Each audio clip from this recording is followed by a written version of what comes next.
And we're live! Hey everyone, I hope you found us over here. I'm here with Andrea from Labradorite Moon.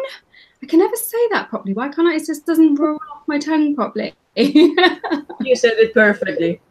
I'm going to get my phone up as well so I can see the chat and hope that I can get onto that. I don't know if there's anyone with us right now. I can't see. Oh, I see people. Oh, 6 viewers. Yeah, we've got 9 viewers. There are people coming in. Brilliant. You have found us because I couldn't find a way. The whole live thing, if you saw our test video that we made earlier on this week, or last week. Was it this week or last week? Gosh, time's just gone so fast. This is all new tech for me. So I'm amazed we actually managed to do it. Andrea's been ready, waiting for me to get my bumming gear. So welcome, everybody. Welcome. It's lovely to have you here. I'm just going to try and get the chat. Yeah, I'm also fighting with my phone, trying to get in the chat. Okay, so I found the event. So hopefully this will work. Yay, I can see people. I can see Jules and Anya and Kirsten and Grun, Dee Dee and Indigo Moon Woman Diane. Hey! And Elaine and Keith and Leonie, Witch of Wands, Gemini Dream, Melanie. And Raquel Bayford Taurus. Hey, oh, brilliant. Thanks. You did find it okay. I don't know how it was for finding us because the event which I created us in, we couldn't do it in that. I had to start a new event. So sorry about that, but hopefully it will all be smooth and seamless from here on. Do you want to come and quickly say hello? My daughter really badly wants to say hello on the live stream. This is Ella. And she has helped me to set up all of the gorgeous stuff that we've got behind us here. Because I am light. And I'm dark. Yeah. Brilliant. I'm going to turn my volume right down so I'm not hearing myself in stereo. Thanks, Ella. Goodbye, Dale. Everyone's trying to get in on the act now. Brilliant. I'm still quite confused because I'm trying to see the chat, but I'm seeing you here, and then I'm seeing the live stream in the other screen. Wow. Well, don't worry about it. We'll just chat, and I'll try and keep posted with the chat on the actual live as well. Dee Dee just said we're reminding her of the height of the pillars and the High Priestess card. Nice. Rackham. Nice, very nice. Good eye.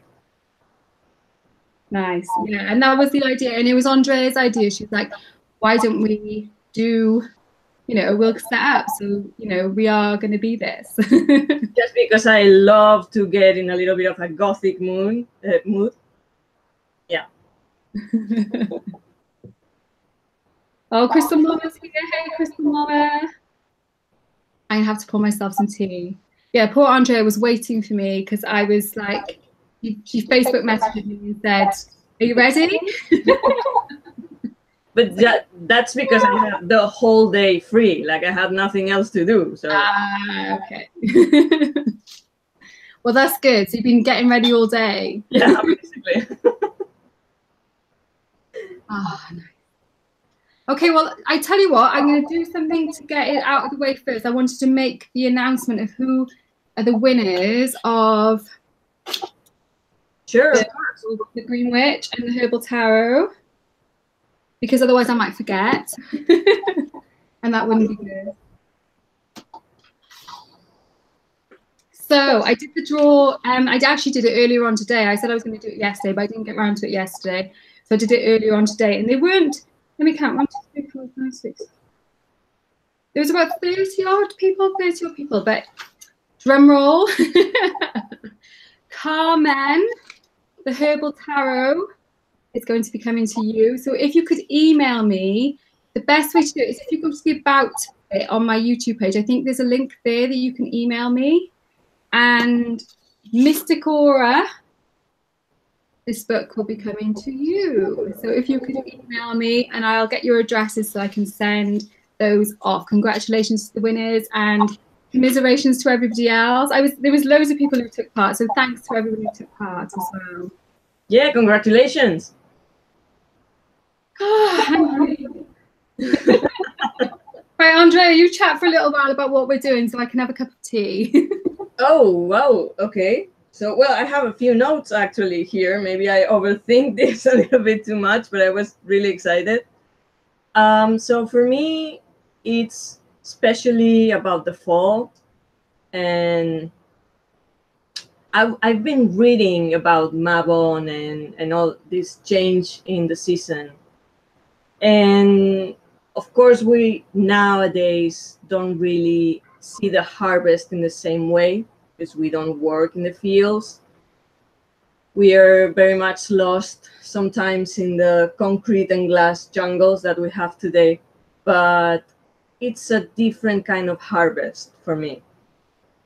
This summer has been a period of thinking and realizing truths, kind of letting die some fantasies, maybe. Some, yeah, not much clarity in some stuff. So right now for me, the harvest is more clarity and just facing still some shadows in myself and letting go. So that's why also I wanted to embrace this shadow part of this chat. Yeah. That sounds really cool. Yeah.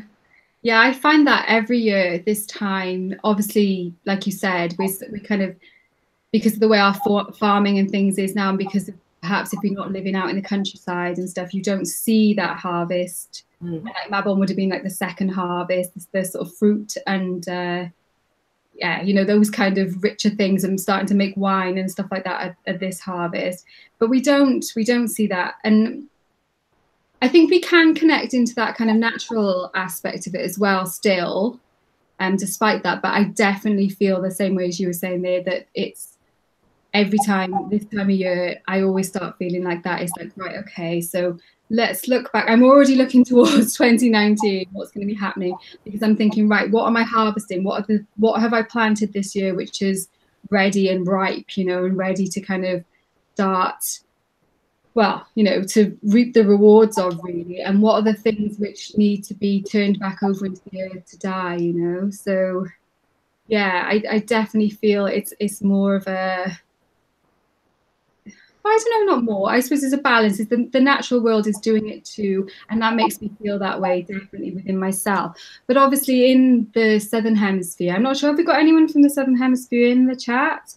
Then you're good. You know, the balance for you is tipping now towards the light. So you'll be heading, you know, spring. So it's a whole different kind of vibe. You mean me or someone else? No, someone in the chat maybe. I'm not sure. Yeah, I'm trying to they were think. like, no, I'm going to autumn. Okay. No, I know you are in the same hemisphere as me, so we're both getting into our harvest time. Yeah, and it's funny because Dora's just come in. You won the Green Witch, so if you get in touch with me, I'll be able to send it to you. And I realized last night I was reading and thinking about all this, and I realized we're in let me get this right. It's waxing moon, right now it's going to full, but at the same time we're stepping into the autumn equinox. Is it equinox? Yeah. So it's the moon is going bigger and brighter, but the season is going into the darkness. So that there is the balance again.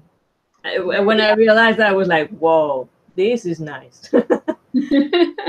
Yeah, I think it does.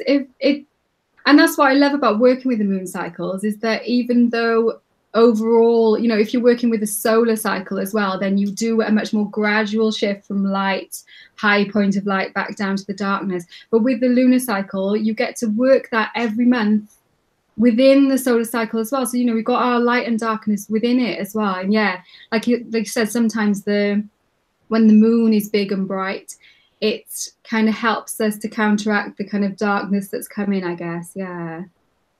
Yeah. Just having a little flick through the chat. Oh, Diane says at her house, fall is heralded by the squirrel activity, driving her dogs nuts. We have loads of squirrels in our garden often, and because where we live is called Plaza Derwin, which means place of the oaks. So we've got like a really old oak tree and a few other smaller oak trees just backing around the house, and so the squirrels here are insane. There's also quite a few hazel trees as well, you know, and they're all. In fact, I went and collected some of the. I didn't cut any trees for any of the stuff that I put on here. It was all just like picking it up from the garden. I did cut a little bit of ivy, but I didn't cut any of the oak. So yeah, it's the squirrels. Luckily, we haven't got a dog. Well, not luckily. We would really like one. My husband's not keen. So. Okay, so what else? What else? What else? Well, another idea for me in this season that we're going into is that for me, it has always been easier to connect with the light through the shadow, through the darkness. It's kind of like the moon card in the tarot. For me, that path leads to the high priestess. But to release yourself from the fears, you have to go through that path. You have to face that night, that shadow, and then you end up in the light. Yeah, that's beautiful. I love that. Yeah, it is scary, and also like with the death card. I know we spoke about this a little bit on Facebook Messenger as well. It's that the death is necessary. You know, that's what makes the fertilizer for the next thing that is to come. You know, but it's not. It doesn't feel. There's not many people who will easily die. It doesn't feel like a. You know, most of the time we want to hang on to life. We want to hang on to things, even if perhaps they're not serving us so much anymore. Yeah. I think we really have lost the sense of the seasons, of the change, because it's cycles after cycles. I mean, it's never ending. And we have forgotten that, I think. That's why we hang on to stuff like life or anything that makes us feel secure and stable, which is a fantasy because it's not eternal. Interesting, really interesting. I think for me, I feel like it's because we are very focused on individualism and being individuals. And if you look at it from that point of view, then you don't want to die, because when you die, that literally is it for you. Whereas when you're viewing humanity or the earth as like a collective, as a whole big thing, you know that you're just that tiny part of it, and so you can see your death in, you know, from that bigger perspective. Yeah. I lost the chat. Oh yeah, we'll have a little look. So anybody has any questions? Crystal Mama says there's no age of passage anymore. Yeah. And Didi is saying, Andrea, is that because the spark of light stands out in the darkness more than in the sun? I think she's talking about when you were saying about the moon and it's going to be full. Do you find that stands out in the darkness more than the sun? Because obviously when the sun's lighting, everything just looks like you don't notice it so much. Is she saying about, is it about that or about finding the light through the shadow? Oh, perhaps, yeah. Well, for me, I said it that way because I've always been, I mean, I'm triple Pisces. I have a lot of water in my chart. So I think if we talk in a very general sense, there's a kind of melancholic quality about the Pisces. And I've always been that way. When I was a child, I was always drawn to everything mystic, esoteric, or even horror stories, ghost stories, all that stuff. And also kind of, melancholic and very romantic stuff. So I've always been, I think, very in contact with that side of me, that kind of shadow. Then when you grow up, shit starts to get real, and then you get hurt, and then there's the wound, and you go more deep into that shadow. But yeah, that's why I said it. For me, it's kind of more natural to go into the shadow to find the light. Yeah, yeah. I can totally see what you're saying. I suppose, and triple Pisces, that is a full on. Or even more. But yeah, I have Sun, Mercury, and Moon in Pisces. So go figure.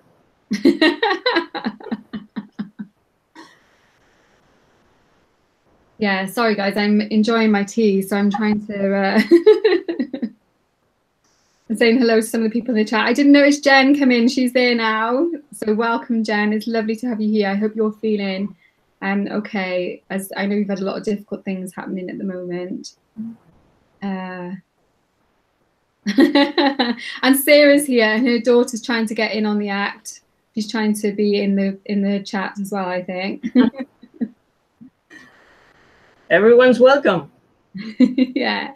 Exactly, yeah. Now we did talk about some cards as well. We thought maybe we'd have a look at some different decks, some different cards, which feed into this energy, this kind of contrast. I almost said conflict then, but more contrast between light and dark. And conflict, yeah. Yeah, and like it is. I now enjoy it usually, but there've definitely been times, you know, in my past where I'm just like, I'm not ready for this. I don't want to do this. Now I'm almost like, for me, it feels like that restful time, that night time, you know. So it's like, oh yeah, we're coming around to it again when the leaves start falling, and I'm just like, yes, you know, it's time to kind of pull it all in a little bit, and you can recharge, keep your energy close, you know, and it's a more internal time. And also obviously in the UK the weather is pretty shit usually in the winter, so I tend to spend more time indoors, naturally kind of snuggled up in my scarves and socks and things. So as well as it being dark and shadow, there's also a kind of coziness to it, I feel like, as well. Yeah, a hot tea, a blanket. Yeah. Yeah, definitely. Nice time to kind of get cozied up and to rest, you know, which sometimes in the summer, like my mum always says that she'd love to live like in a hot country where it's hot all the time, and she'd just be, you know, you can just walk out the door in your t-shirt, you know, she says it'd be lovely. But I couldn't, the change, I love that, the change of the seasons and the opportunity it gives us to change and to feel different moods and different connections with the natural world. I think the harder part now, or at least here for me, or maybe we are noticing this all around the globe, but due to the climate change, the weather is getting like more extreme. Like summer is hotter, winter is colder. Here is the same. So the summer was kind of like a nightmare. Well, I know there was a heat wave all over. So yeah. But yeah, this year I really feel ready to connect with the change of the season that way.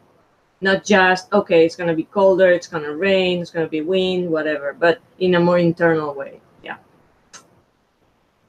I'm just looking through the chat, and thank you to the people. If you have got questions in the chat you want us to see, because obviously there's quite a few people in here now. There's 34 people in the room, which is lovely. And if you've got a question, then if you could put it in capitals, that is really helpful because it means it stands out more in the chat. I know people don't like to do it sometimes because they think that it's like rude, but it's really, please do it. It's really helpful. So a question, novice question, Kitten Love says, apologies if you've already addressed this, but we haven't. We didn't. We just kind of launched into it. We didn't address it. What does shadow work feel? Did you want to go first, Andrea? Well, if I'm completely honest, I know I'm the dark side, but I honestly have no clue technically what is shadow work. I can only talk about my getting into my shadow, but for me it's been so natural. Like I've always been really introvert and yeah, because I've been inside myself mostly all the time. I've spent a lot of time alone, so I was really in that dark place for a long time. So I'm not even sure what shadow work technically is. I know it's a thing, I know it's real, and I'm very interested in it, but I've never really digged into it, so I cannot really talk about like the technical stuff. Okay, yeah, and that's fair enough. I think I've seen quite a few people talk about it on YouTube. I've seen Kellyanne does loads of really good resources on shadow work. Jesse Huntenberg does really good shadow work stuff as well. But lots of people talk about it, and it's one. In fact, Anya is doing a series on like spiritual buzzwords, and shadow work would be a really good one to do because it's something that comes up all the time. But I'm not surprised that people don't necessarily know what it entails because it's so kind of nebulous. People don't really pin it down to what it actually means. So I can explain, like, from my point of view, what I feel like it means is, for me, it's the stuff which, as we're growing up, certain things are seen as good traits in us, and this will be different according to where you live, you know, on the kind of culture where you live, and also because how on you, you know, on your gender, on how you kind of connect with the world. And certain parts of your personality will be praised, or kind of you'll definitely know that those things are the things that people want to see more of, and there'll be certain aspects which are not praised, and it, you know, sometimes completely pushed down, you know, and those are the things I feel they kind of get shoved into that shadow bag, and you know, they're shoved into shadow because they're the parts of ourselves that we don't really want to own. So for me, shadow work is firstly trying to find a way of connecting to those parts of ourselves which we have disconnected from in order to be seen a certain way in society and kind of be accepted. But I do also feel it goes deeper than that. I feel like there are like collective shadows as well that as cultures we need to look at, you know, things, obvious things like kind of like racism and sexism and things like that. But there are cultural shadows as well, which as a whole culture, we have suppressed certain things, and we have, you know, brought certain things, put them up on a pedestal, you know. I hope that makes sense.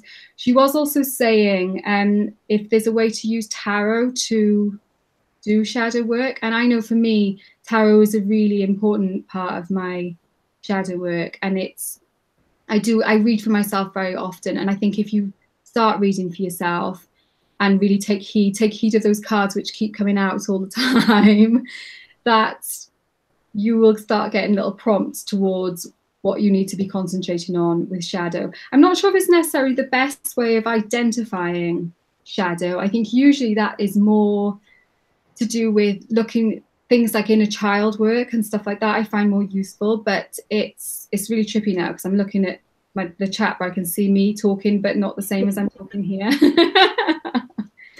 But it's, for me, when it comes to tarot and looking into the shadow, I found that maybe because of what I said before, I go naturally to that place, even with the tarot, like without even thinking. I go to the hidden stuff. I go to the things that I have in my shadow. That's what I really want to dig in. But I think it's mostly because of my own nature, and also, yeah, things about family and all that stuff. But yeah, that's interesting. Didi asked, do we have a seasonal transition scent that helps you acclimate to autumn fully? Do you use anything? To autumn, not really. I cannot really think about anything.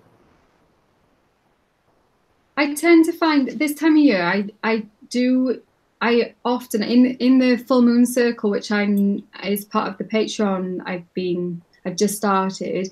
We've been this week talking about connecting with certain plants and stuff. And this time of year, I'm always really drawn to work with geranium.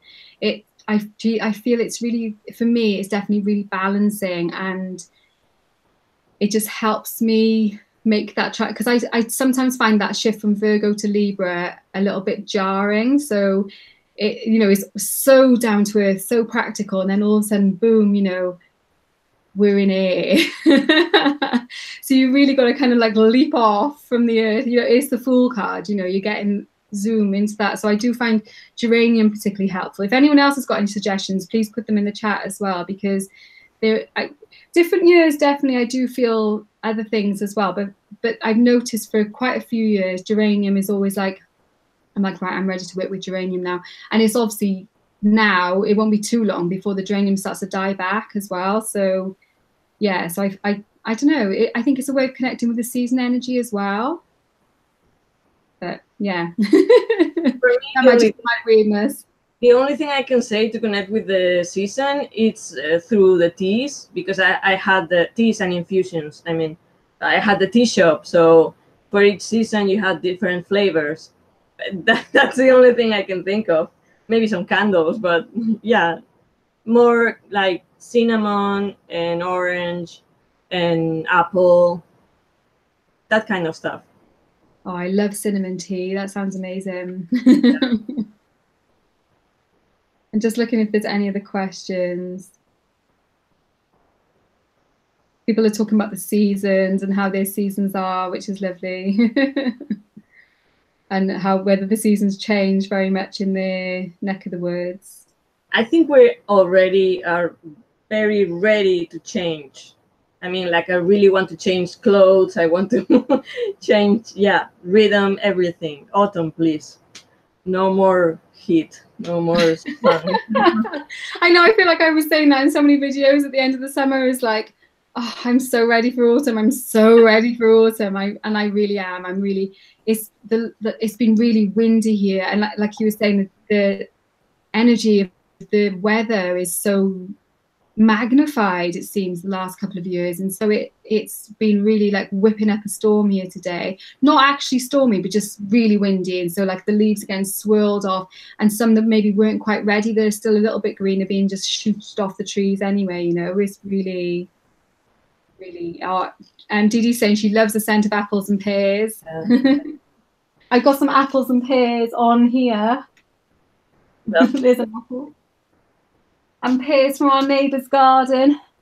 Our neighbour is a fantastic gardener, and she grows lots of lovely things which she brings for us.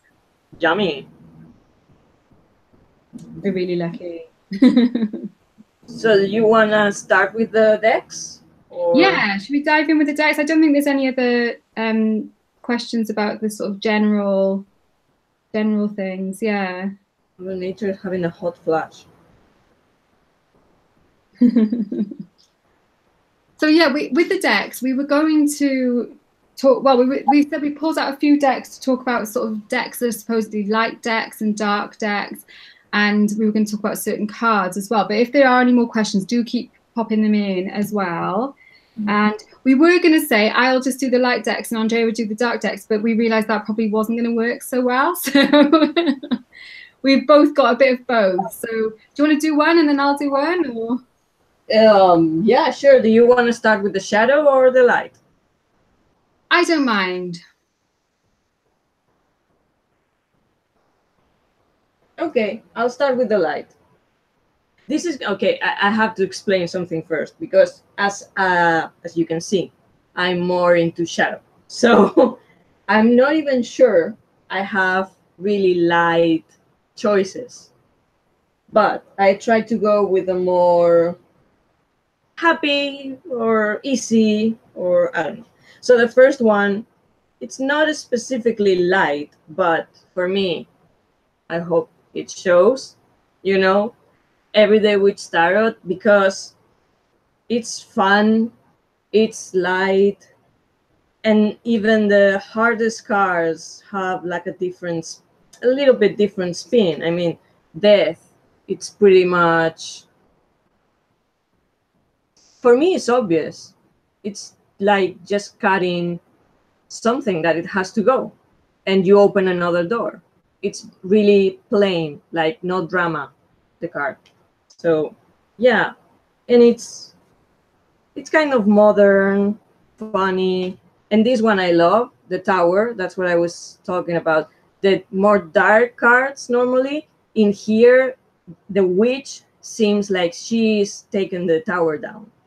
And that, I think, it's very powerful in a reading, because you're saying, no, you can take that tower down. That's good for you. It's not a big crisis. It's not necessarily a big drama. You can take that down, and that will open a door for you. So that was my first choice for the light. Oh, I love that. I almost pulled that deck out as well, actually.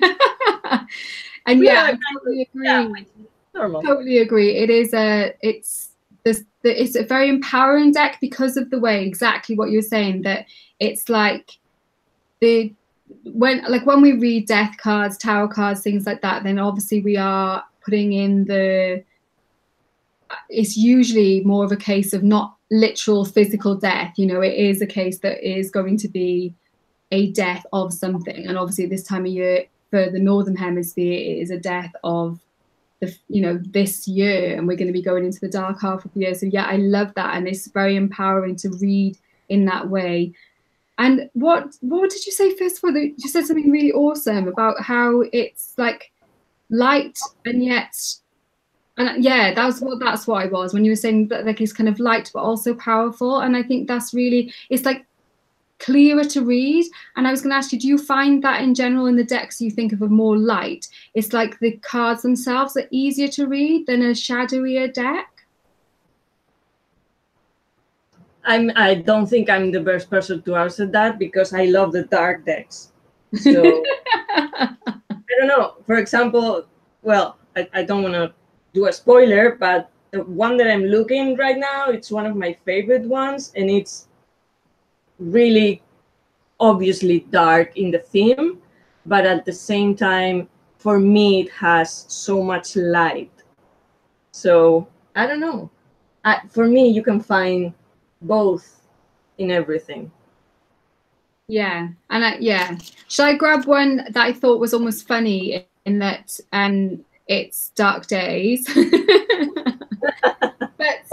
I find with the black and white decks that they are so light and shadow. You know, it's almost like that. And if we're going to use a tarot for shadow work, I use this for doing my my moon phase readings, and I use it for shadow work as well sometimes. It's not the easiest deck to read, I will say that, but it's dark in that all of the minors are black background with lighter colors on them. And then let me see if I can find a major.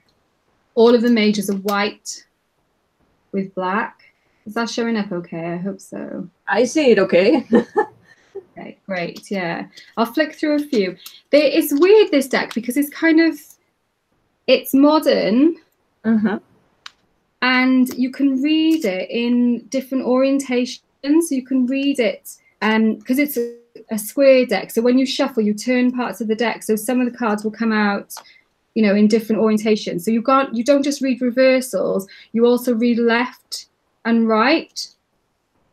So because she ties it into the phase of the moon, she said it's like kind of a waxing moon and a waning moon, so you can read them like that. So the energy of that card is either waning or waxing, which I find kind of adds another nuance to it. Although I will say the guidebook for this deck is very teeny tiny. It has really good keywords in here, but it doesn't delve much into the imagery, so you have to do a lot of the work yourself. So I wouldn't recommend it as like a beginner deck for sure. But it is interesting, yeah. Yeah. Have you got this one, Andrea? I thought this might have been kind of being a dark deck. I didn't know at all. No, first time I see it. Ah, okay. So yeah, it is an indie deck, but it is available. You know, you can still order it. It's not not available. Yeah. The images are quite bold, but they're still quite evocative, even though it's just line art. I don't know, somehow they do, and changing the orientation of them really does change. Like if you look at that, she almost looks like she's being kind of overwhelmed by those cups, whereas if you turn it like that, it looks like she's almost like dancing with them. It's really interesting, yeah. I find that you know, on the face of it, it's a dark deck, but all the majors are light, which is an interesting twist. Yeah. It makes them stand out really well in a reading. So like if you're looking at a whole spread, you can immediately kind of get an overall picture of majors v minors, which I find cool as well. So now it's supposed to be light or dark? You do a dark one. I think we probably run out of light ones too quickly because I struggled for lights as well. I think I've got Okay. 3 light decks. 3 light decks. I have kind of like 4 and 4, but well, okay. So the first one is gonna be really obvious. It was the first kind of dark deck that I bought like 3 years ago for Halloween. I didn't have any really dark decks, so this is kind of obvious, but I cannot help it. It's the Dark Fairy Tales. It's the Spanish. This one is the Spanish edition. It's kind of really gothic. This is the back of the cards, really gothic, but it mixes kind of fantasy and medieval and gothic, and there's wolves, so I had to buy it. Do you have a thing for dwarves? I didn't know this. Well, if it has wolves, I have to buy it. So it's really obvious. It's gothic and really obvious, but okay, this was the card why I bought it, the death card. I think it's absolutely beautiful. Yeah. So yeah, it's really rider weight. It's very standard, just pretty to look at, easy to read. And if you like also vampires, then you have a little bit of that also. So this one is an obvious one. Yeah, it's so interesting for me seeing different people's tastes in decks as well, because there's some decks, you know, that people love, and I'm like, I just don't see it. And that deck would probably be one of those for me. Although then sometimes you use decks that you wouldn't necessarily feel attracted to straight away, and you somehow connect with them. So yeah, I've got Dorian Virtue's Angel Tarot deck, and I was a bit like, it's great. I find that really good to use, even though the pictures are just not nice. I think in the tarot community, it gets a time when we are a little bit obsessed and anxious, like we need to buy decks and we really don't need. And if someone likes a deck, that's fine. You don't have to like it. You don't have to buy it. That's perfectly fine. And this one I bought before getting into the tarot community, so I was just like buying a few decks here and there. It wasn't like now that I'm really kind of more collecting and yeah, obsessing. How many decks do you have, Andrea? I haven't counted them in a long time. Maybe near to 30. Maybe. I'm not sure. I don't even want to know. Not that much, but yeah. Yeah. I think I've got a little bit less. I'd like to think I've got less than 20, but I haven't counted them, and I fear that I might be, because I distribute them into different places, I don't see them all together in one go very often. I had less than 20 the last time I count, so that's why I don't want to count again. Oh, Veronica Jude is here. Hey, Veronica.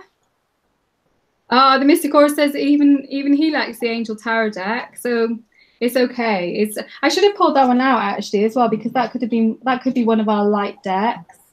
Oh, and I've got my daughter's deck as well. Shall I show that? Actually, that'll be a good one. That was the unicorns one, right? Yes. I prefer unicorns better than angels, if I'm honest. Let's have a look at that. So yeah, even though this deck is, and this is almost kind of, I think we might get into like fluffy deck territory here. Even though this deck is super, or so bright, it's not even showing up properly with the light. But it has so much light you cannot see it. It's radiating out, you know. I'll try and, if I turn it a little bit, maybe, I don't know. Not going to work. But yeah, the colors are so gorgeous, but it is very it's right away, you know, so it's really easy to read with. And she's allowed me to use this a couple of times. I've actually had some really good readings with this deck. So just because it looks light, you know, sometimes people write off decks like this as being like almost like that Kawaii Tarot. I haven't got that, so I haven't read with that to know if that's any good. But yeah, I think sometimes people think that light, bright decks. There's a devil card. This is hilarious. Wow. Let me find death, actually, because that would be quite interesting, wouldn't it, to see? I do think I'm not very much into unicorns, but I do think they have more character than the traditional image of angels that we usually see. So, yeah. Oh, yeah, and in the Doreen Virtue Angel deck, I mean, it's like Doreen's decks in general, in that the images are kind of like photoreal, but kind of weird. And so, yeah, it's the You've seen her last videos. It's kind of weird anyway, so I'm sorry. I'm sorry. Oh, look, there's 10 of Swords, talking about dark cards. Ooh. You know, so it's still showing, you know, and it hasn't got like loads of blood, but it has got all like that red blanket kind of a little bit like acupuncture. Yeah, I suppose. But then if you're in kind of sort of situation, some acupuncture might well come in handy. I'm still looking for death. It's evading me. Ah, found it. Yeah, so this is death in this deck. Let's see if I can. Nice. So I think it's got that sense of it's not sinister, definitely, but it's got a seriousness about it, even though it is unicorns, I think, you know? So I know this deck obviously is not going to be for everyone, and some people probably even feel a little bit embarrassed reading with it, but I find it quite lovely, actually. Okay, and since we said angels, I'm going to choose another of my dark ones, but because it's about angels in a very different way. And I did an unboxing of this deck. I think it's amazing. It's the Angelarium Oracle. So it's angels, archangels, I think.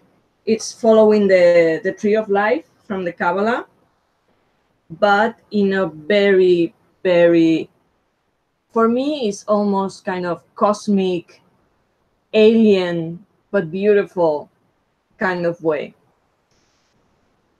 The illustrations are just stunning. And yeah, it has a book and you can read, has more information in English than in any other languages that are in the book, but you really can follow your intuition with this kind of deck. Especially this one, it's beautiful. That is really, yeah, I do really like the look. What was the name of that one again, Andrea? Angelarium. Oracle of Emanations. This is the... So if we're talking about angels, for me, I connect more with the idea of extraterrestrials. So if we're talking about bigger, more evolved consciousness, maybe, this is my kind of deck. So that's why I choose it for the dark side, because it doesn't have that fluffy, you know, image of the angels. And some of the cards are really kind of harsh. There's one of, let me find it. Well, there's, I really prefer to change this one because it's punishment. But yeah, there's a few ones a little bit hard. Annihilation, which will be for me like the death card. But sorry, yeah. I'm rummaging because I'm looking for the Doreen Virtue and I found it now. I'll stop wiggling around. We're going to the other extreme now. Yes, do you want to choose? Do you want to pull a couple of cards out of that and we'll find the corresponding ones, or does it not work like that? It looked like it was kind of like a non-standard system. This one is specifically the Tree of Life from the Kabbalah. Okay. So that is the system. You have the different angels of mercy, of punishment, of dreams, of visions. Then you have left eye, right eye, left leg, right egg, following the tree of life. So I'm not sure if you can find something that matches, but we can try. We can do kind of an angel match. I can draw a card, you can draw another card, and we'll see who wins. I'll just show if people haven't seen this deck. This is obviously quite an old deck now, and it does have very nice shiny edges, but like the pictures are just like, they're hilarious. That's not even a bad one. There's definitely but somehow there's stuff in the pictures which actually I found when I'm reading. In fact, the majors are worse than the minors. There's the Chariot.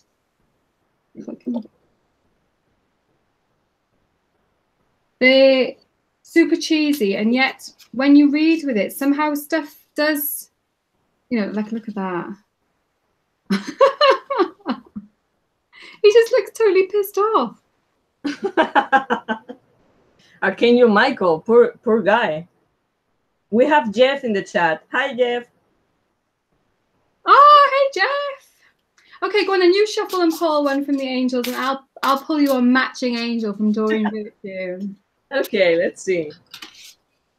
Who wants to fight? Oh no, I'm gonna lose so bad. Tadkiel, Angel of Mercy. I'm not gonna win with this guy. Okay, here we go. This is not a fair fight. Angels don't fight fair.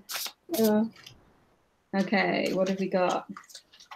Oh, we've got the Sun, Archangel Uriel. So votes in the chat. Who wins? Or mine, Angel of Mercy. Yeah, yours is clearly better, I think, because he is just. Mine has a big sword. No, come on now, we're not going on sword size here. I'm just saying. Mine has got huge wings.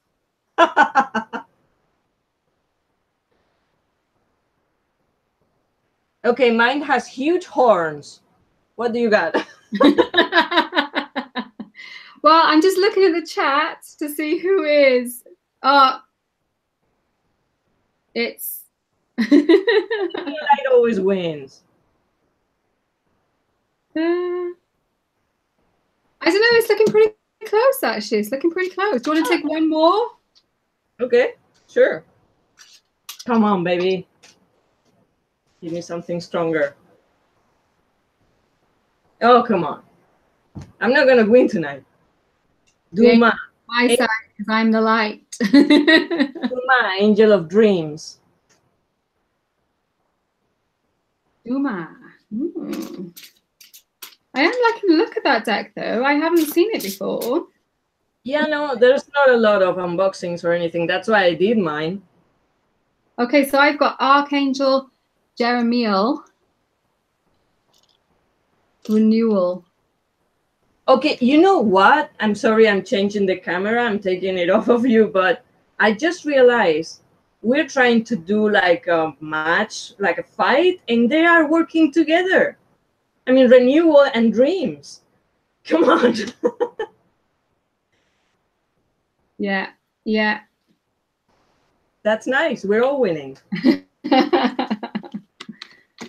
So you see, light and dark working together. We all win. Yeah, and like on a serious note, we need both. I mean, I know I go on about this all the time. I did that whole video on light and shadows and how it is, we can't live our whole lives in the light, you know, that however much we try and do that, it's just exhausting. So, you know, we definitely do need the energy of both light and dark. We need a shadow, and we need our shadow selves as well, because it's us, you know, it's us. And even the collective shadow is us collectively. So, yeah. Absolutely. So who's choosing the next one? I'm completely lost. I'm lost now as well. I'm lost. Okay, should I go now for the light? People are liking the angel battles. Yeah, go on. What else have you got that is a light deck? this one is another really obvious one, but it is so right for me. Like, this was one of the first whole decks that I bought, and it's the Shadowscapes, but it's the Spanish edition, so it has the white borders and it's kind of smaller. But I mean, the artwork, it's so soft and so delicate and so lovely, and the colors are so, yeah, just soft. I also pulled this deck out. Yeah, I guess, I mean, it's an obvious choice, right? It's funny because it's called Shadowscapes. You know, you would think that it would be a sort of darker deck, but No, but shadows escape. Yeah, So there's no shadow. I'm searching, I mean, the tower, even the tower, the death card I love. It's a phoenix, and it's beautiful. So it's not a terrifying card. It's not scary. It's the opposite. Yeah, I definitely find that. I think the imagery of this deck, I've been considering trying to get hold of the is it the Czech edition that is the larger format cards? Yeah, I think so. The imagery is so beautiful in this deck, but it's too small. And normally I love decks that are small. I can shuffle them easily, but there is so much in here. I have to kind of wear my glasses to read with this deck. And probably mine is smaller even. It feels really small. Yeah. I'm looking for. Did you find the tower? I can't see that. Oh. Yeah, I found it. Is the moon. Yeah, that one's beautiful. And here is the tower. It's just pure light. I mean, it's just the thunder hitting the tower. Yeah. Yeah. Yeah. And the King of Wands, for me, it's like the sun. Literally the sun. Yeah, they are. The imagery in these cards is gorgeous. Yeah. Even you know what's funny? One of the darkest cards, it's actually kind of, I do feel represented by her. The Queen of Cups. It's one of the darkest ones, and it makes sense. Yeah, yeah. I actually find the cup suit in general in this deck a little bit darker than the other suits, I think. But yeah, darker and deeper, you know. There's like the Nine of Cups. I guess it shows like the, yeah, I don't know how to say it in English. You go. I forgot the expression in English. That was like, yeah, girl. Yeah, for me, it's that kind of.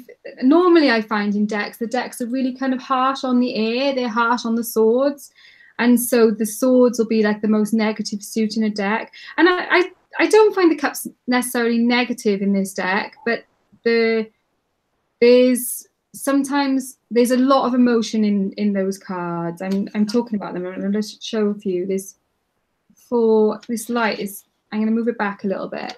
Hopefully, it won't be. The depth of the water. Yeah, definitely the depths, and you know, water can be. Lucy is talking about the calendars, because obviously you have bigger pictures. They have to be amazing. Yeah. Wow. Yeah, I would love that. I'll have to have a look for that. Yeah, because they are almost too beautiful and too busy to. You can't appreciate it all on the cards. I love it, and you can kind of read them almost. I find it almost like a kind of and like a thought deck, really, in that you read it almost on the colors and the sensation rather than the details of the picture. But then they're not so busy. I mean, I think it's Paulina Cassidy. I think it's the name. It's the kind of the similar style, but that is really busy. Like the whole space, it's full of. It's beautiful, but this one for me has more, and a little bit of more empty space. You can breathe there. Well, I haven't got the Paulina Cassidy Tarot, but I've got the Joie de Vivre here, which I was going to pull out as one of my light decks. And I know Veronica's probably going to say she's trimmed hers, and I bet it looks fantastic trimmed, if she's got it. So here is that. This is the Joie de Vivre. And this is very busy, but somehow with this, I don't find I am searching it. I don't know why. You know what's funny for me about that style? It's a crossover between the Shadowscapes and Tim Burton. Don't ask me why, but it has that kind of vibe, and it's lovely. It's lovely. Look at that Hermit card. Well, my favorite thing about this deck is that every character on these cards has got their own little backstory, which is in the little white book that comes with it. And I've actually had some really, this is a fantastic deck for doing shadow work readings with as well. It is surprisingly connecting to that kind of unconscious, and the details that are in there can prompt some big memories as well, like inner child type stuff. For me anyway, I definitely do find it. That is something that I still have to work on, because yeah, when it is a little bit like childish, like the Everyday Witch, for me, it's a more childish deck that I have in the tone, because I don't really go there. If I want to do something shadow, I go for the really dark stuff. That's it. But not like kind of the child. No, thank you. Someday. Oh, Jeff is going. Bye, Jeff. Oh yeah, Diane says she likes, and I've seen Diane talk about this deck before as well, actually. It is just, I totally see what you're saying. I know lots of people don't like it because they think it's kind of childish almost, the imagery, but for me it has like a deep, like a deep vibe about it. Kind of like, that's why I said Tim Burton, because the drawings are kind of, like child style, but at the same time it has that dark edge. That's nice. Yeah. I'm losing track of where I'm printing things now. So should we go to the next one? Light or dark? Have you got any more lights left, or have you used all your lights? Kind of light. I have one of the oracles that the only oracle that I always use for clients, obviously because it's in Spanish, so I can read from the book and then I can say something else. But I think this oracle, it's important to read from the book. It's a Spanish edition, obviously, but it's the Earth Magic, I think it's in English. It's not especially visually light, but I think every single card you can get a really deep and hopeful message, and useful, like directly useful, like what can you do about it. And that's why I use it for the readings. It's deep, but at the same time it has kind of like hope light in it. Yeah, I love that. I've seen that, a few people using that deck, and I always think, wow, that does look really gorgeous. It's really, I love, and especially what you said about that, like, that's what you want really from an oracle, I think. Well, and for a reading in general, is that you've got somewhere to go afterwards, because otherwise, what's the point in kind of digging if you're not going to plant something? Yeah, no, this oracle it has two parts of text. One explains or talks more about the thing that it's in the card, water, rain, mountain. But then you have the other side of the text, which is more introspective and more, about you and the moment you're going through now, and what can you do about it? How can you improve it? And also the illustrations are beautiful. So it does. It looks gorgeous. It's Anya's asking, do either of us have the Deviant Moon? She's torn on it, and I'm pretty sure, didn't you just buy it? I did. I have the Deviant Moon, and I have to say I love it. I haven't had the chance to work a lot with it because I've been buying a few decks at the same time. So I have also the Chrysalis tarot, the Halloween tarot. I couldn't stop myself. I had to open it and work with it. So I had a few at the same time. But yeah, the Debian Moon, it's a little bit that it's not the same art style, but that vibe of Tim Burton that I was talking before. It has that dark edge, but at the same time, it's kind of funny, and yeah, it's easy. It's easy. You don't feel like you're digging into your fears or wounds, or no. It's kind of light. Yeah, yeah. I wasn't I whenever I've seen it, I've never been at all attracted to it. And then I watched Simon talking to the creator of the deck, and I was like, now I know the story because stories are just it drew me in and I was more intrigued. I'm still, but then I looked again, I was like, no, it's not for me, I don't think. I know loads of people really, really love it and really enjoy it. And I can see that it's not like people talk about it being a super dark deck. And I can totally see what you're saying, and that it's not a super dark deck. It's dark in that then that childlike way where you're scared of really things that aren't actually scary almost, but as a child, all your feelings are kind of magnified, and that's what it seems like to me, is that kind of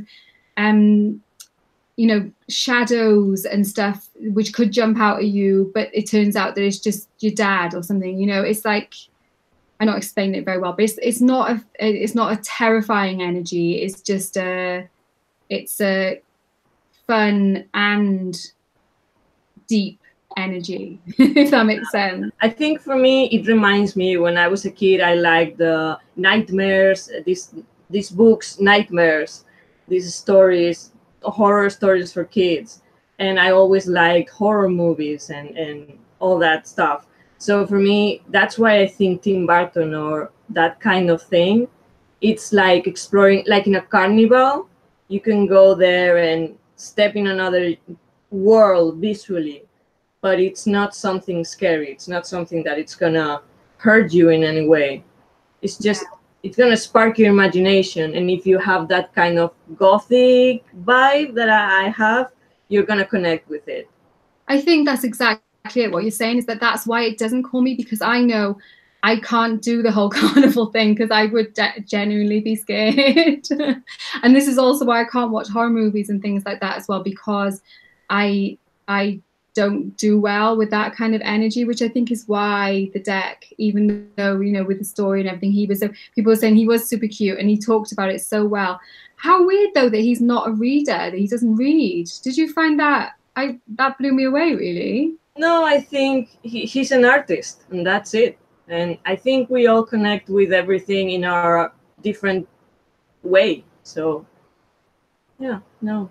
And I was going to tell you about, because ironically, now I still love everything gothic and horror, but not the horror that we have today.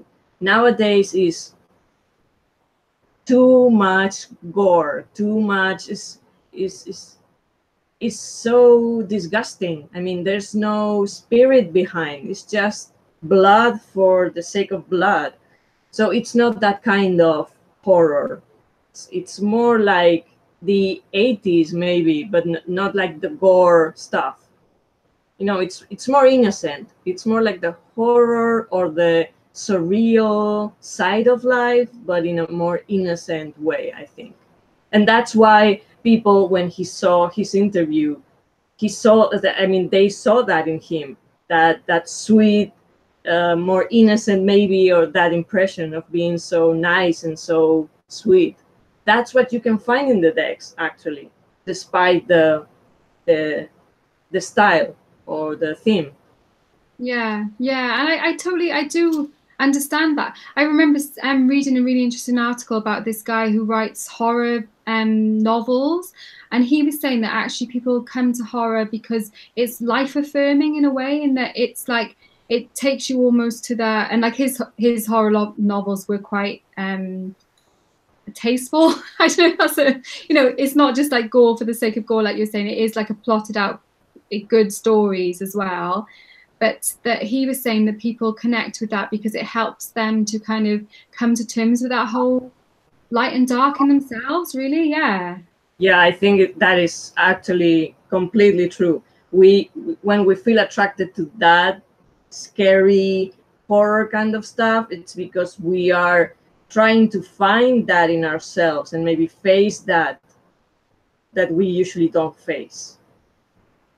Yeah, yeah. I for me, I feel like I'm so kind of morbid in a way that I do think about the fact that I'm not going to be here for a long time. It's almost like too much for me to come to face with it within a horror kind of context. I know that's, mortality is a thing. So yeah, it's interesting. I love, like, so many people within like the kind of witch community, tarot community are obviously drawn to horror and to darkness in that way. So yeah, it's just interesting. I think different people like different stuff. But I think there's probably kind of, well, I'm sure there will be more, but like two sides maybe in the kind of magical or witchy community, more kind of like gothic and dark, and the other one more like angels and unicorns and light and fairies, maybe. So you have both sides. Yeah, although I do find it that like the people who are into the horror and stuff seem to be more kind of legitimized in a way than if you are a fairy angel, like we were already doing it with the angels, it's like you're seen as being more of a kind of fluffy fluff witch if you don't do the horror. I found that. I feel like that sometimes people are like, how weird if you don't. But yeah, like I said, I think it stems from a different. Diane's saying in the chat as well, and it's exactly the same for me, that when she's seen an image, she can't unsee that. And so it's like it imprints. And I know that definitely is for me. And also I think when you feel if you're very empathetic, which I know lots of people are who enjoy horror as well, but they understand that it's not real. But I think I somehow in my brain, I can't think it's not real while I'm watching it, even though I know it's not. If you see what I mean. I completely understand, but I think obviously we all feel drawn to the things that we need in that moment. So if you need go deep in the dark, you're gonna go to see that dark stuff. If you feel you cannot stand that and you need more light, you're gonna go to the light. So I think that's natural. There's nothing wrong in either side. So No, although I think what is wrong is when people favor one over the other and don't see, like, this is the whole why we wanted to do this, is like talking about light and shadow, and that it is light and shadow, if you are, and I suppose that kind of taps into that whole like white witch, black magic kind of thing as well. Are you trying to show some slime? You can come on and do that if you want to. It's on YouTube, yeah. My daughter's come in again now. So yeah, it's that kind of good, yeah, like people kind of pigeonholing stuff, I suppose, in a way. I have slime. Oh, it's a shame Kate's not here because this is good ASMR apparently. What is that? It's like slime that she makes quite a lot of these slimes. Okay. If you have children, they will probably do this.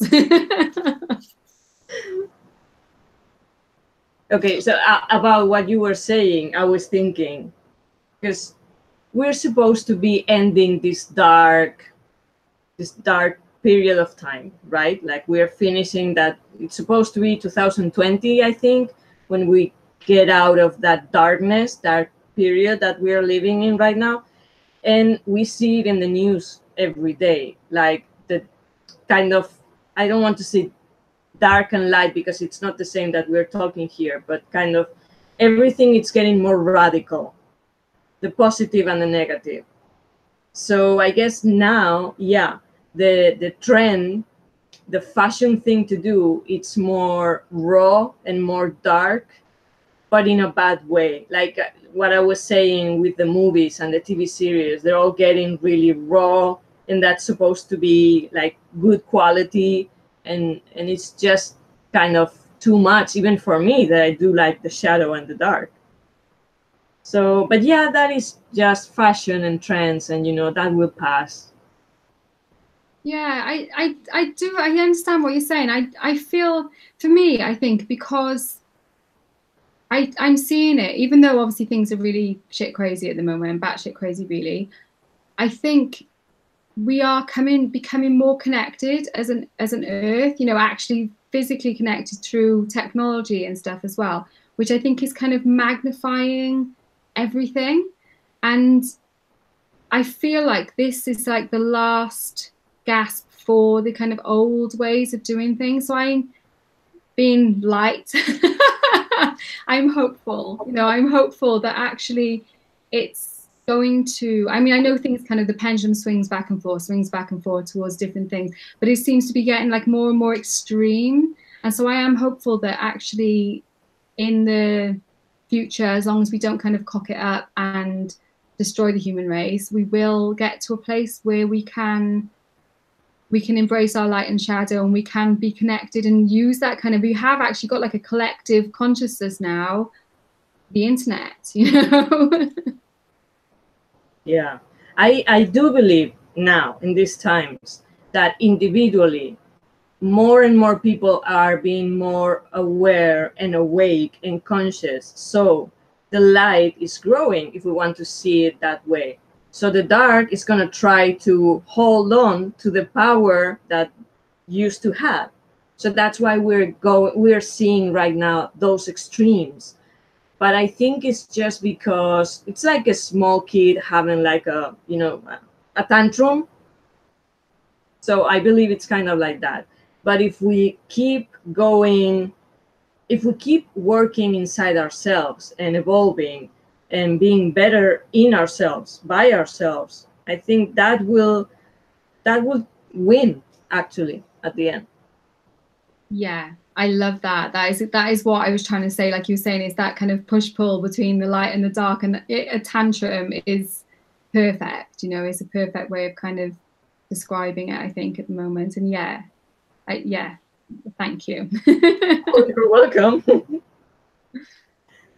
Shall we do like one more deck each, and then maybe we'll do let's just quickly show the rest of the decks, and then we'll pull some cards maybe for this energy of this time now, because I'm not sure how long we've been on for, but well, yeah, we've been on for an hour already, so perhaps we need to. Oh, Ella's just popped into the chat. That's why she was asking me if it's on YouTube. I have two of the dark ones that I really want to show, and then for the light, I think I'm fine. I'm okay.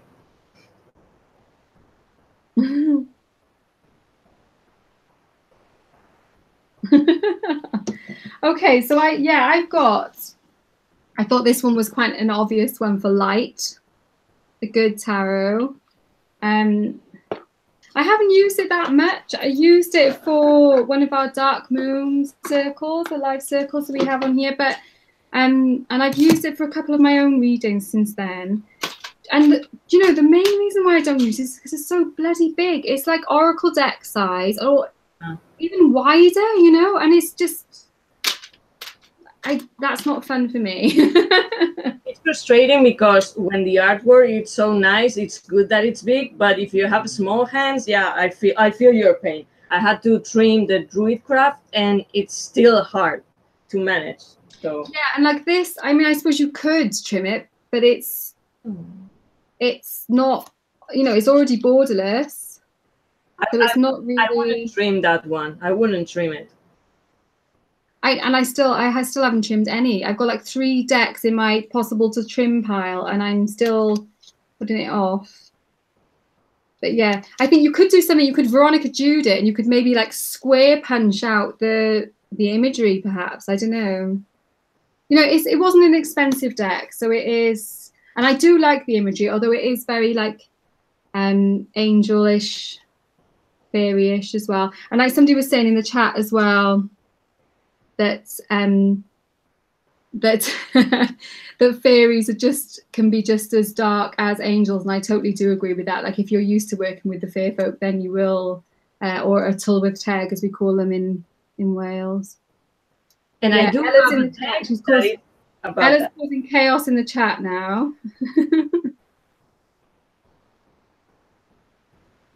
So talking about dark fairies, I have one of my favorite ones, the Heart of Fairy Oracle. And it is, yeah, I mean, fairies, but the colors are kind of dark also. And they are what she was saying. I mean, I guess it's the kind of English and Celtic. I'm not sure about the, but that folklore about the fairies and some tricksters, some lighter, some lovely, and others more powerful and maybe more dangerous. But these cards, they have personality. I mean, this deck, I don't usually believe. I do believe each deck connects with a different side of ourselves. Not necessarily that the deck has like a life of its own, but I have to do an exception with this one because it does really have personality. When you go to this deck, and no matter the question, the problem, the whatever you need to know, it is gonna show you what it really is there, and then an extra bit more. It's really, really special. So for me, this one is the only one that I think it has its own personality. Yeah, that's really interesting. I see you do on Instagram. I've seen you do a few readings of that deck, and it always looks really interesting. I don't use it that much because mostly the majority of the clients don't want something like that, and it's also in English. And the text for me is really important too. So when I use this deck, I really want to read everything in the book because the message is really good. But I cannot use it for the Spanish clients, so I don't use it that much. But I love it. Do you find that you do use different decks for clients than you do for reading for yourself? Like, have you got, and like from a light and shadow point of view, do you choose decks that are maybe not quite so challenging for when you do client readings? Yeah, definitely. And sometimes it's a pity for me because I will love to share those decks that I really connect and love, that I feel that are really special, but sometimes because they're in English and sometimes because they have that dark edge, I don't feel confident, and unless it's someone that I already know and I can see that they're gonna fit with that, but most of the time it's a new person every time. So I cannot really use those decks. Yeah, yeah. I am definitely mindful when I'm reading for other people who are there, who are going to see the cards as well, that I choose decks that are not too, although like none of my decks are particularly stressful in that way. The imagery is not, but in the same way I wouldn't read for a client with the unicorn tarot, because people expect a certain thing, don't they, when they come for a reading? They expect to see certain type of imagery. So I do tend to use, to be honest, I use a Rider-Waite Smith quite often, or like Morgan Greer, something that is gonna seem right. Well, now that you said that, I've been using the Everyday Witch for the readings, and the people love it. And I want to use the Halloween Tarot next month, so they better love it too because I'm gonna use it. But yeah, things like the Heart Fairy Oracle, or the next one that I'm sorry but I have to show. This is the love of my life. I was so surprised when I bought this deck because it was like, okay, Halloween. I want a deck for Halloween, and this is gorgeously. The art is gorgeous and it's fun. But at the same time, when I started reading the book and I started to do the readings, it is so deep, like really, truly deep. I mean, skeleton, vulnerability. Sorry, no, strength, but it's the same. I mean, the idea is the same. Your strength is in your vulnerability. When you say, I cannot do this, I don't know the answer, I'm sorry. No, there is your strength. So I was like, whoa, I wasn't expecting this from this deck, which is kind of like, okay, Halloweeny. Yeah, you also have the jack-o'-lantern, protection, okay. But there's some really deep thoughts in here. And a lot of levels for each card also. But Yeah, I've been surprised at that with decks in the past as well, where you were almost expected to be a little bit gimmicky, you know. And I suppose the Crystal Unicorn is one that is a bit like that, where actually I think they draw in on symbolism. Like that deck obviously looks like it is going into some deep symbolism there. Then it's going to speak to you, you know, and then that's really cool. Yeah. Yeah. The only bad thing is that, like you said with the other one, it's really big. So it's really hard to shuffle. But I don't want to cut it because I love it so much. And it is so thick, actually. It is so good that I don't want to ruin it. Yeah, yeah. I think, what else did I... Okay, so I think I've only got 2 decks left. So I'll show them both together. I'm just going to wave the boxes, actually. And one deck that is kind of dark, well, it's the Wild Unknown. And I actually find out of all my decks, this is the deck that probably does kick my ass the hardest when I'm reading. And I do use this, actually. I do use this to do readings for other people as well. But, you know, probably stereotyping, but for like younger people who are okay with the imagery, and, you know, and other people. And, you know, I count myself in that younger people as well. So obviously the deck is quite dark in a drawn point of view, but I also find it quite, like I say, quite to the point and blunt almost sometimes, you know, when I'm doing readings for myself. If I want to give myself a hard time, then this will be the deck that I choose for that. I have a really weird kind of in the distance relationship with this deck because it's been in my wish list for 3 years maybe, and I've never bought it. I mean, it's not cheap, that's the first thing, but it's like at first I thought it was amazing and I really liked it, and I saw it in a lot of readings and videos on YouTube, but there's always another deck that calls me more, so it's like always there, pushed to the, I don't know, to the bottom. Yeah, and I think obviously it was at one point, it was like the trendy deck to have, wasn't it? And just kind of, I bought it not that long after it went mass market, but not straight away, because it was a bit like, I don't want to just be jumping on the trendy bandwagon with it. But I'm really glad I did buy it, and it's quite reasonable, I think, now. The mass market edition. The book is not great, but the cards I do find really, really, really good. I don't know, maybe someday. It's still in the wish list, so. Yeah, it's still lingering. Yeah. I'm going to try and find death or something in here just to show. I love that hermit card. That's amazing. There's obviously a lot of animals in this deck as well. Is there any wolf? Because I know it's in the Oracle one. No, I don't. That's why I haven't bought it yet. There's foxes. Nah. I love this card. No. It has to be a wolf. I'm sorry.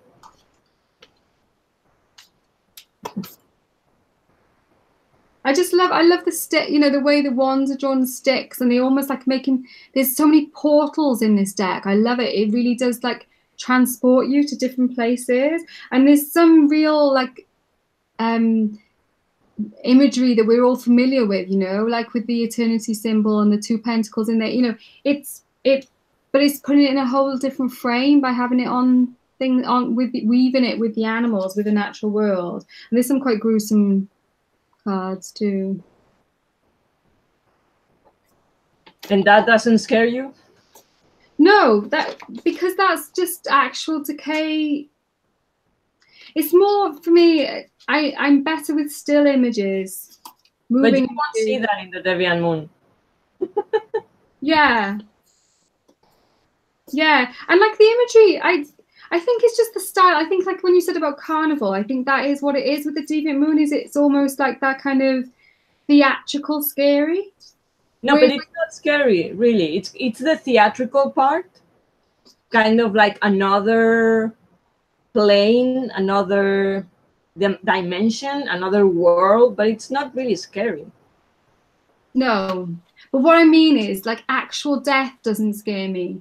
If I saw somebody bleeding to, dying, I've been there when people die. It's not that doesn't scare me. It's the That will scare me.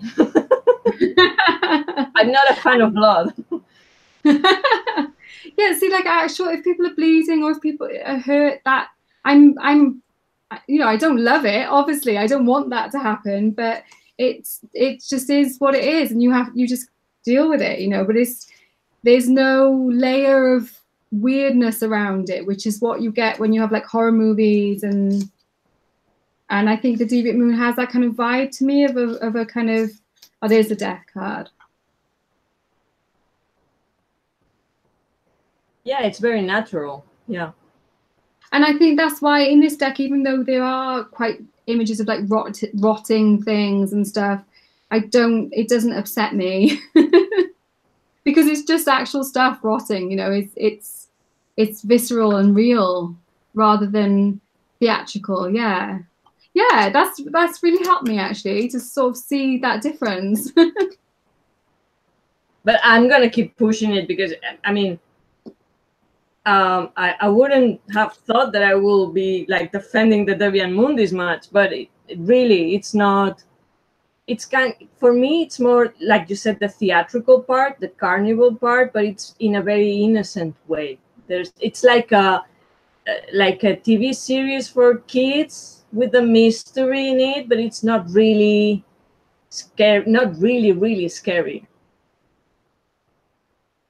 Yeah, and I definitely have to hearing Patrick talk about it and hearing the stories behind the images. I think it is just the style of it for me is not the sort of style of artwork that I generally go for. And yeah, no, me either. But it grows in you. Yeah, and obviously, like loads of people love it and find they really, really connect with it. And funnily, talking about artwork that doesn't really usually appeal to me, this I saw Ashley from Ashley Addleton using this, and really loved it. It was, and this is not my normal style of artwork, and even Everyday Witch, because that's a little bit like this, isn't it, in the style? But this I wasn't sure which one to pick, and at the end it was the Everyday Witch Star. But yeah, that one's really nice also. Yeah, I think like it's so. Oh, and it's not going to show up very well now, but it's too much light. Obviously light. Yeah, it's too light. We can't see what's going on, but it's got light and dark in it because it is like a seasonal deck. But it is, yeah, I feel like this does kind of pull the two of them together. I love that moon card. And when I did the 24-hour Tarathon video, somebody said it's Mary Poppins. I was like, it so is Mary Poppins. Now that you said the seasonal kind of deck, because I thought the same when I was looking through my decks, and I was going to choose this one for the light, the Druidcraft, but it's not really light. It's like you said, it has light and shadow. It has both things. So for me, this one is the perfect example of getting to the light through the darkness, because it's natural. It's just so natural for me. Yeah, I love the imagery of that deck. Even the dark cards, the ones that are usually darker, are not so dark in this one. This one I love, the Princess of Cups, with that autumn vibe, the Dreamer. I love that one. Well, this one's Pisces, so yeah. Yeah, that's gorgeous. Should we take a card now for the, just for like this equinox time? Like for us, it's on, for me in the UK, and it will be for you as well on Sunday. But I don't celebrate it. I don't do like Mabon or anything like that, but I do mark the equinox with some things that I like to do. I don't really celebrate either. Yeah, I tend to do it on the full moon afterwards now, which is coming up fairly soon. So, but I think it'd be nice to take a card for. Do you want to take a card for the light and night for the shadow? Yeah, okay, yeah. I don't know how, because obviously with tarot, it's obviously incorporates light and shadow. So we'll see. It'll be interesting to see what comes out. But yeah, if I'm thinking about what is going to be in the light. Just one question. You and people in the chat, for the shadow part, do you prefer fairies or angels? I think we'll go for fairies, shall we? Okay.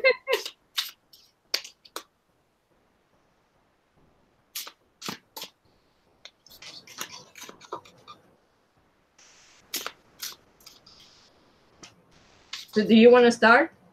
Yeah, I'm just shuffling. Or should we start with the shadow and then with the light? Yeah, go on, just in case. Although I've got a funny feeling it's going to come out not quite as we expect. Yeah, probably. But I think it will be better if you end with it. Okay, so you go first then.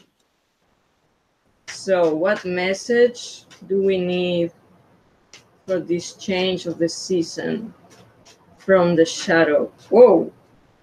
Oh, wow. Wow. Okay, so talking about the shadow, from the shadow, what do we have? The shadow of the past. And this is actually nailing what I'm going through right now. And I'm not sure if someone else, but things from the past stepping in our way, saying, hello, I'm still here. You want to deal with me? You want to listen to me? Should we close this chapter and then you can go on your way? Or do you want to keep doing this? What do we do? Yeah, I love it. And so appropriate. It even has the word shadow on it. Yeah, that was amazing. So let's see what we get for the light. So what is kind of going to be in the light for us in this season? Because obviously that shadow is in shadow, because that is what we were kind of saying. So we don't even really know what the shadow is that we're trying to move away from. While you're shuffling, just to say the keywords that they're in the book is past love, letting go, and resolution. So maybe for someone it's specifically about love, about some relationship, facing it, maybe closing the chapter and letting go to keep going. Right, yeah, yeah. And so, and I've got the Tower, which in this deck is called the Wild Hunt. And, you know, it would have been when you would not have wanted to be staying outside, which is, you know, this is coming up now seasonally, where the Wild Hunt would have swept through and taken anybody who wasn't indoors at the time, you know. So, yeah, this is saying that, I suppose, building from what you said with that card, in that, are we going to figure out what those shadows are and be able to release those shadows? And if we don't, this is what is going to happen. We're going to, change is inevitable. We are going to have to change. We have to grow. And if we can't let go, like we were talking about earlier on in this stream, you know, if we can't let go and kind of do it gracefully, do it naturally, then, you know, they're going to come for us. You know what comes to my mind when I see that image? You know the movie Matrix? At the end of the movie, I hope I'm not spoiling anyone, okay? But when he explodes at the end, the light that comes from it, that's the feeling that I'm getting. So it's the light exploding the barriers and that tower that has to come down. It's actually so much light inside, it has to explode to let it free. It's beautiful. Yeah, definitely. And it isn't always easy to do that, is it? Even like it's easier to kind of stay in our own shadows sometimes as well, and hide parts of ourselves that don't, you know, we don't feel ready to kind of put ourselves in the light and do, you know, burst forth with light like that. But yeah, I think that's what we all need to do now in this season. I think that's what that card is saying. You know, it is time. It's time. I think these both cards together are kind of like a wake-up call. Like, okay, you've been in the shadow, you have to face this shadow, and you have to get out of it, like you said. Because I was feeling it. For me, it's more natural and easy to stay in the shadow, and it's harder to get out into the light. That is the scary part. It's ironic, but for me, stepping out in the light is the scary part. So yeah, that's something that it has to be faced and just let it go.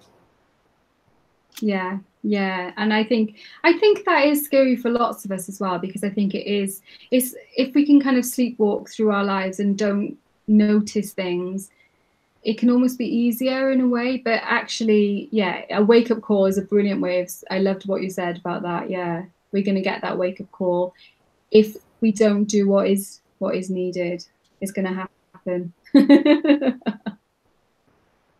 So yeah, I think that's lovely. Do you have any last words, Andrea, before we end and say goodbye to everybody?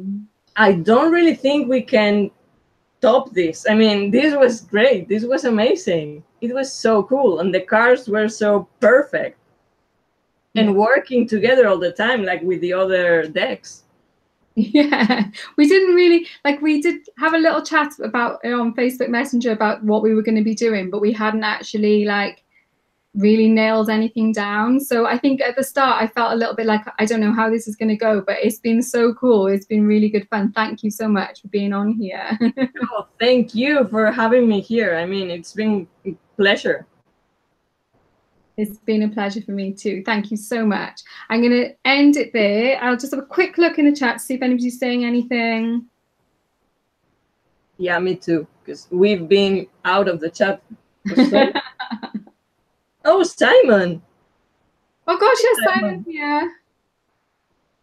Oh. I'll have to have a read of the chat later. You know what I think it would be a great idea, maybe for shorter videos or live streams, kind of what we did with the other deck, kind of like a match or fight, but then see how the both decks talk to each other and maybe they complement, because that was amazing.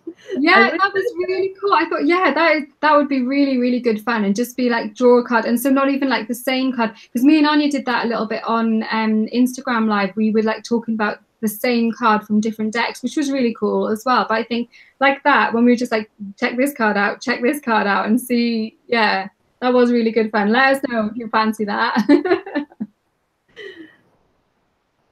Yeah, everyone's just saying thank you, and they've enjoyed it, so that's been really cool. Thank you guys for being here as well. Thank you all for coming. Thank you for watching. And have a wonderful equinox. I'm going to say goodbye now, and hopefully I can turn it off.